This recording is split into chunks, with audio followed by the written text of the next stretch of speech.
C. Joseph Vijay எனும் நான்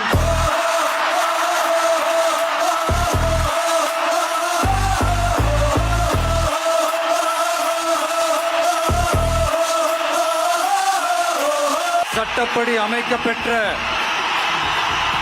இந்திய அரசியல் அமைப்பின்பால் உண்மையான நம்பிக்கையும் மாறா பற்றும் கொண்டிருப்பேன் என்றும்